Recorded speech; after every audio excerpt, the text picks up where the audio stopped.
Salut à tous, c'est Frédéric Delavier. Ce soir, je voulais faire une petite vidéo d'actualité, mais petite vidéo qui parle d'une actualité qui dure depuis longtemps.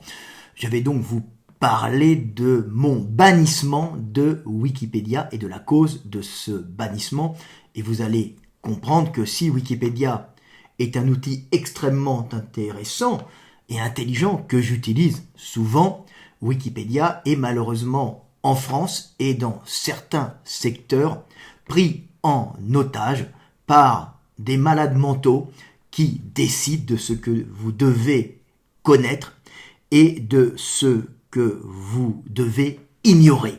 Ce qui est scandaleux puisque Wikipédia, cet outil merveilleux, est à la base fait pour donner des informations justes et un maximum d'informations sur le monde et sur les choses qui comptent dans le monde. En tout cas, celles qui sont les plus susceptibles d'intéresser les gens et d'être utiles à la connaissance du groupe. Alors, je vais vous expliquer pourquoi et comment j'ai été banni de Wikipédia, et c'est assez intéressant, mais ça porte un regard critique sur mon pays et sur la bêtise de certains de mes concitoyens qui sont immoraux, injustes et malades mentaux. Alors, j'ai pendant presque 10 ans, je pense, eu ma page sur Wikipédia. C'est une page que je n'avais pas créée, c'est une page qui avait été créée par des gens qui appréciaient mon travail. Donc j'avais ma petite page comme auteur de renommée mondiale qui a produit des millions de livres dans le monde. Parce qu'il faut savoir que je suis l'auteur français dans le domaine du sport le plus vendu au monde et étudié dans de nombreuses universités. Je suis même rentré, puisque je vais remplacer Wikipédia, dans l'enseignement national des pays comme la Corée, la Chine et même le Canada.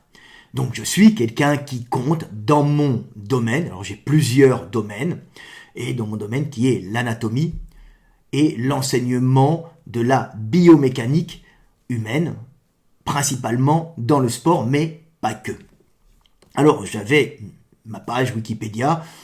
Quand je me suis aperçu qu'elle existait, elle avait au moins, je pense, peut-être 5 ans, quelque chose comme ça.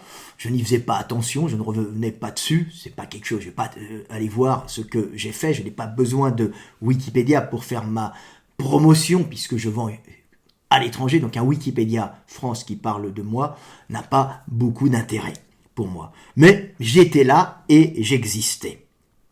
J'existais parce que je suis un auteur connu, donc je suis quelqu'un qui compte dans certains domaines. J'ai vendu plus de 5 millions de livres dans le monde, été traduit en plus de 30 langues, ce qui fait que j'ai par exemple vendu plus de livres que Houellebecq, même si Houellebecq est très médiatisé en France, et ça ne me remet pas du tout en cause la valeur et la qualité de Houellebecq comme grand romancier. Mais au niveau quantité et au niveau qualité, je suis un Houellebecq dans mon domaine.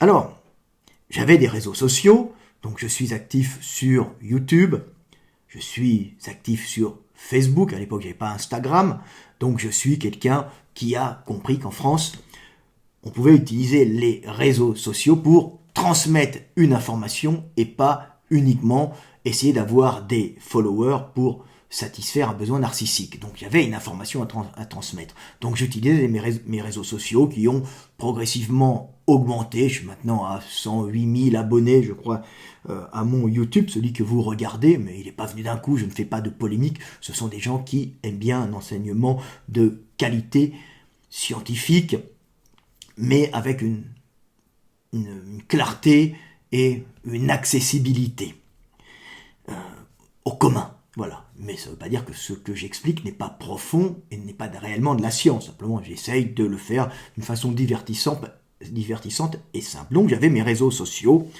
et là, il y avait un gars qui venait toujours sur mes réseaux sociaux, Facebook principalement et YouTube, et qui était toujours en contradiction avec ce que je disais. Alors à l'époque, je ne connaissais pas la fonction blocage. Moi, je suis pas un geek, hein. Je suis un papy, on va dire, qui utilisait les réseaux sociaux, et j'ai compris que très tard qu'on pouvait bloquer les individus. Donc par correction, au début, j'essayais à chaque fois qu'il venait me contredire, hein, sur tout et n'importe quoi, et toujours sans raison, hein, puisqu'il n'étayait pas, il venait pour exister, hein, sûrement par un désir d'amour, hein, et il venait toujours me, me, me contredire sur tout ce que j'expliquais dans mes vidéos et sur mes réseaux sociaux. Puis un jour, j'en ai eu un peu marre, hein, et je lui ai fait comprendre qu'il y avait une fonction blocage, et que s'il continuait à me harceler, j'allais le bloquer, et que son comportement n'était pas un comportement normal, hein. On essaye de parler, de discuter. Quand quelque chose te semble faux, on argumente, hein, et l'autre contre-argumente. C'est une façon d'essayer de faire progresser le savoir, hein, et je lui ai dit qu'il était obsessionnel sur moi, qu'il me harcelait, et que son comportement avait quelque chose de malsain et de sexuel, et que jamais je n'aurais de relation avec lui, et qu'il était vivement ce qu'on appelle un homosexuel refoulé. Ça veut dire quelqu'un qui ne s'assume pas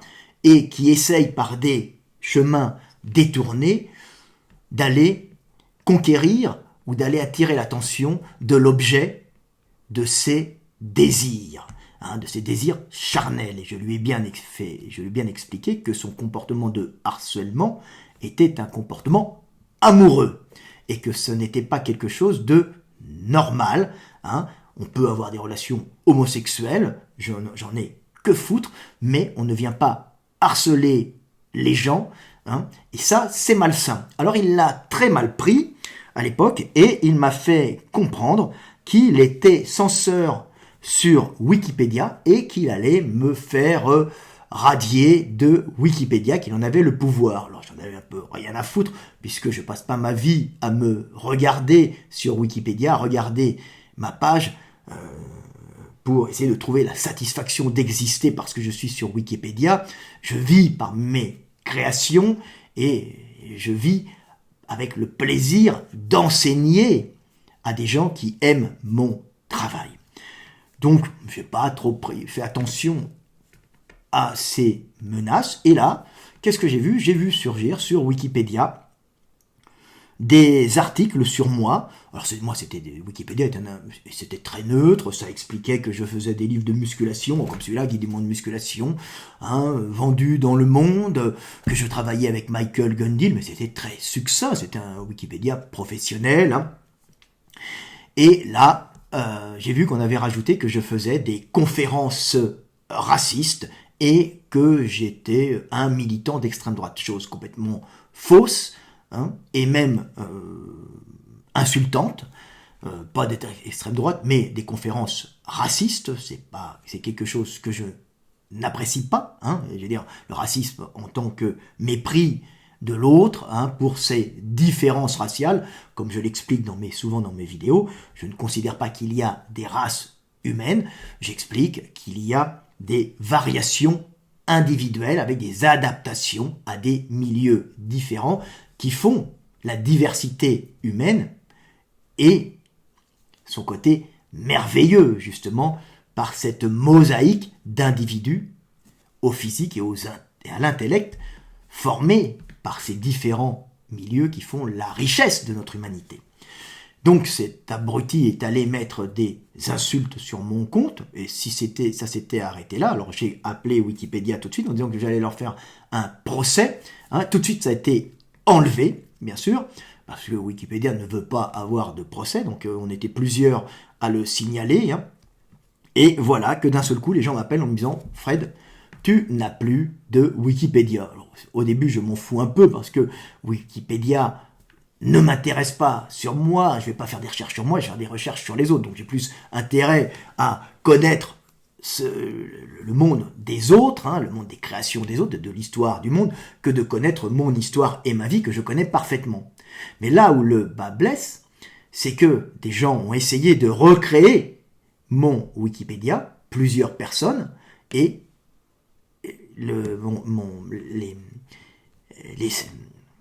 la page, les pages Wikipédia à mon nom, étaient fermées dans les 5 heures de leur création. Et il est donc impossible, je suis banni de Wikipédia. Alors les gens, des gens qui étaient sur Wikipédia, qui eux-mêmes étaient ce qu'on dit des censeurs, des créateurs de pages, parce qu'ils y sont depuis longtemps, il y a un système qui est pas mal à la base, hein, sont allés demander ce qui se passait, et la raison était que je n'étais pas, alors cette fois-ci c'est pas pour des conférences racistes, hein, pas du tout, hein, Hitler est sur Wikipédia, hein,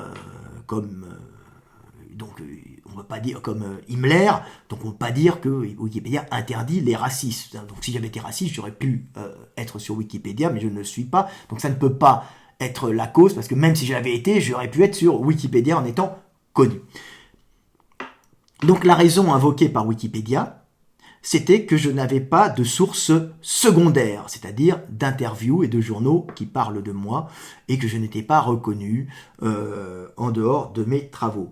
Ce qui est faux, puisque je suis passé dans de nombreuses émissions, je suis reconnu par le gouvernement français, j'ai été, on va dire, médaillé par le gouvernement français pour mon œuvre éducative, et j'ai reçu le Grand Prix de technique et de pédagogie remis par le ministre des Sports en main propre, avec un magnifique repas et du homard désossé. Donc ça, c'est ridicule, mais je ne rentre pas du tout dans ce critère.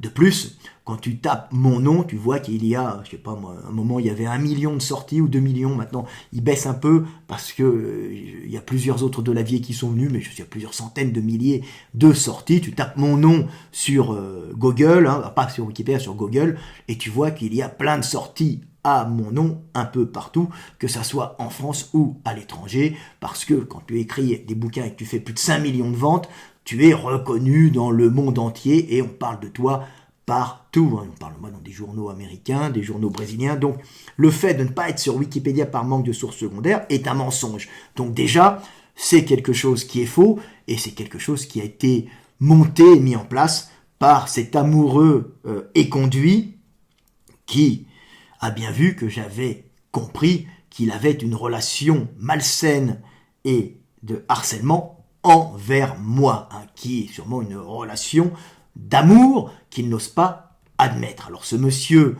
je crois qu'il s'appelait Esprit Critique, je ne m'en souviens plus, a ensuite fait une chaîne contre moi, c'est un obsessionnel, hein, ce qu'on appelle du harcèlement maintenant sur les réseaux sociaux, hein, et cette chaîne a été fermée ensuite, où il avait mis plein de vidéos. Le thème de la chaîne, c'était moi. Donc vous voyez, le thème de la chaîne, c'est moi, encore moi. Donc c'était un gros problème. Hein. Il n'y a pas que des gens intéressants sur les réseaux, il y a aussi des gens obsessionnels qui ne font que parler de toi quand ils sont plus ou moins amoureux, hein, quand ils te désirent ou quand ils, des fois, veulent te ressembler. Hein, parce qu'on peut aussi être amoureux de l'image que donne un homme parce qu'on veut lui ressembler. Les hommes sont complexes. Donc, voilà ce qui s'est passé. Et puis maintenant, depuis plusieurs années, je suis banni de Wikipédia et je ne peux plus aller. Alors, on pourrait rigoler sur le fait d'être banni de Wikipédia et que j'en ai que foutre. Moi, j'en ai que foutre. Mais ce qui est grave, c'est de comprendre que un individu déséquilibré mental, étant censeur sur Wikipédia, peut faire la pluie et le beau temps sur le Wikipédia français, hein, c'est-à-dire venir parasiter un outil de grande qualité qui permet de diffuser de l'information, hein, et venir bloquer cet outil et décider à lui tout seul ce que vous devez savoir et ce que vous devez ignorer. Et ça pose un énorme problème quand cet individu est visiblement un déséquilibré mental. Hein. Et voilà pourquoi l'histoire de mon bannissement de Wikipédia est quelque chose de très grave, pas très grave pour moi, parce que je vis très bien sans être sur Wikipédia, mais très grave moralement pour la suite de Wikipédia, et par le fait que un individu peut décider de ce que vous devez connaître ou pas, ce qu'on appelle une dictature de la pensée. Donc vous avez en France des individus qui sont en quelque sorte dangereux, qui décident de ce que vous devez connaître ou pas. Et ces individus prennent parfois le pouvoir sur de grands réseaux d'informations comme Wikipédia. Alors évidemment, Wikipédia a plusieurs langues, hein, en anglais, en français, en espagnol, donc il ne peut pas nuire partout, il ne nuira que dans son petit domaine, mais il peut par exemple empêcher la diffusion et la connaissance d'une information à mon sujet, hein, et faire passer sur ce réseau d'information un individu important pour un individu qui n'a aucune valeur éducative et informative pour le monde. Ce qui est grave, car je suis quand même le Français qui vend le plus de bouquins, on va dire, je dois être dans les Français, aux États-Unis, hein, puisque j'ai des livres qui sont vendus à plusieurs millions d'exemplaires aux USA. Quand tu vois que un type comme moi ne peut pas être sur Wikipédia à cause d'un malade mental, un seul, hein, ça pose la grande question de la valeur de l'information générale que l'on trouve sur Wikipédia, même si sur Wikipédia, il y a des gens de grande qualité. Voilà, et il devrait un peu vérifier qui, sur Wikipédia, décide et fait la pluie et le beau temps en France. Voilà, petite vidéo, hein, petite vidéo pour vous expliquer pourquoi je suis banni, faites l'essai, amusez-vous à mettre mon nom et essayer de créer une page, vous allez rigoler, vous allez voir que, entre 1 heure et 4 heures, la page a sauté et je suis banni. Il me l'a dit, hein. Il m'a dit, je vais te bannir car j'ai ce pouvoir, le pouvoir de faire chier. Malheureusement, quand les pauvres gens ont un pouvoir, hein, des fois, ils l'utilisent pour nuire, étant incapables de faire le bien et de créer quoi que ce soit. Ils ne font que détruire. C'était Fred Delavier, je vous aime et paix sur terre. Voilà. Et puis si vous voulez vous instruire, l'éveil des consciences, hein, est de nouveau réédité. Hein, là, il va être traduit en russe. Hein, bon, ça ne fera pas plus arriver sur Wikipédia, mais là, il va être traduit en russe, tu vois. Donc ça, tu peux le prendre. Il a été promis en philosophie tout l'été sur Amazon, ça me fait plaisir. Bon, même si t'es premier en philosophie, tu peux pas. Il a été allé sur Wikipédia, c'est pas grave. Et j'ai été troisième meilleure vente en France, tout livre confondu sur Amazon aussi. Donc j'étais assez content. Et puis celui-là, il a quand même été premier aux États-Unis, hein, de tous les livres, hein, vendus sur Amazon et sur Barnes & Noble. Donc ça fait, c'est pas pour ça que tu vas être sur Wikipédia. Sur Wikipédia, pour y être, eh ben, il faut plaire à un certain déséquilibré. Voilà. Allez, je vous aime et paix sur terre.